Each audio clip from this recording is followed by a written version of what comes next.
हिंदी दिवस की आप सभी को बहुत बहुत शुभकामनाएं। हिंदी से हिंदुस्तान है, हिंदी से ही अभिमान है, हिंदी मेरी जान है। जी आज हिंदी दिवस है। हिंदी दिवस के मौके पर आप सभी के लिए TV9 भारतवर्ष आज दिन भर एक खास कार्यक्रम आयोजित कर रहा है। चलिए सीधे चलते हैं हमारे खास कार्यक्रम हिंदी मेरी जान में।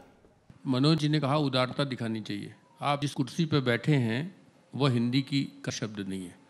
आपके बगल में जो टेबल है वो हिंदी का शब्द नहीं है। आपके बगल में जो ग्लास है वो हिंदी का शब्द नहीं है। बोतल हिंदी का शब्द नहीं है। घड़ी पहने हैं वो हिंदी का शब्द नहीं है। यहाँ तक कि आपका पैजामा भी हिंदी का नहीं है। तो अब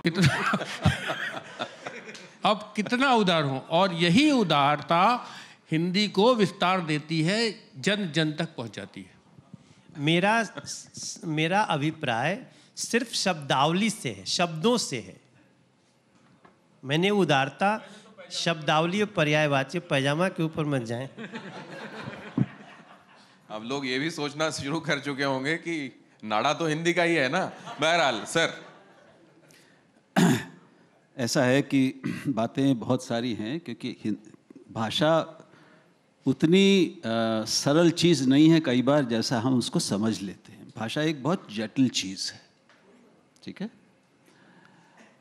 और उसको ये सरल व्याख्याओं से समझ नहीं सकते। मैं आपसे गुजारिश करूं कि मुझे करीब 20, 22, 25 साल हुए हैं भाषा को समझने की कोशिश करते हुए, और वो सब पढ़कर, सुनकर, निरीक्षण करके सीख रहा हूं। और मैं जितना इसमें भीतर जाता हूं उतना भाषा के बारे में कुछ साधिकार बोलने में मेरी समस्या बढ़ती जाती है, क्योंकि इतना जटिल, इतना गहरा और इतना बहुआयामी विषय है। हम लोग उसको इतना सरल बना देते हैं कि मैं चकित रह जाता हूँ, हैरान रह जाता हूँ।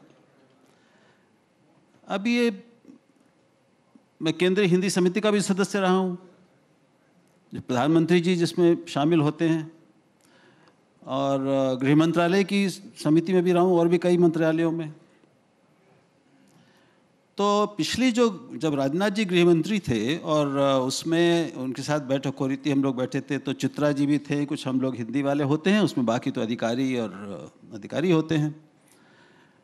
तो गृह सचिव ने जो शुरू किया, उसके बाद माननीय गृह मंत्री जी ने भी उसी को दोहराया, जो हर गृह मंत्री और क्षमा सहित हर राजनेता कहता है कि हिंदी को सरल बनाइए, सरकारी हिंदी को सरल बनाइए।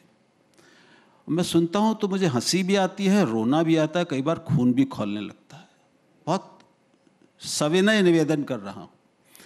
तो इस पर चित्रा जी ने जो सटीक टिप्पणी की, बिल्कुल वहीं पे राजनाथ जी के सामने, वो ये थी। तो ऐसा करते हैं राजनाथ जी कि ये जो आपके गृह मंत्रालय है ना, ये भी बड़ा कठिन है, संस्कृत का शब्द है, इसको भी क्यों ना घर का मंत्रालय या कुछ ऐसा कर दिया जाए।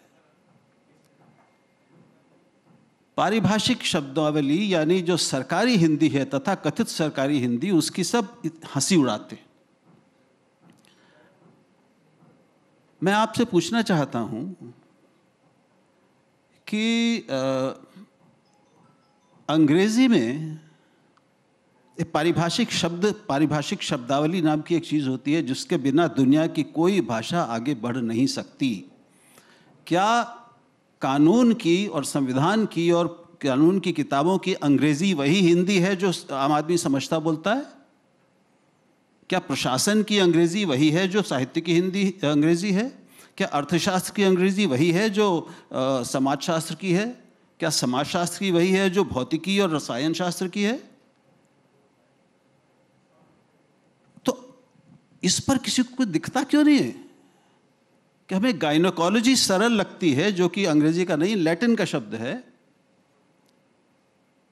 अंग्रेजी ने अपनी सारी तकनीकी शब्दावली वो लैटिन और ग्रीक से ली है, ठीक है, उनको कोई समस्या नहीं हुई। लेकिन ये हमारे यहाँ की संस्कृत का नाम अगर आप लेंगे तो आप पर लगेगा कि आप शुद्धतावादी हैं, आप संस्कृतवादी हैं, आप उसको कठिन बना रहे हैं।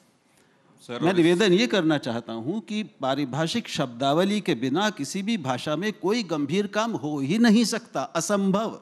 पारिभाषिक शब्दों के बगैर कोई गंभीर काम नहीं हो सकता। और अगर हमारा आग्रह नहीं, एक मिनट दिनेश, हिंदी के पास लगभग 10 लाख पारिभाषिक शब्द हैं, लेकिन हमें उनके अस्तित्व के बारे में ही पता नहीं। परवाह देश की, सोमवार से शुक्रवार रात 10 बजे TV9 भारतवर्ष पर।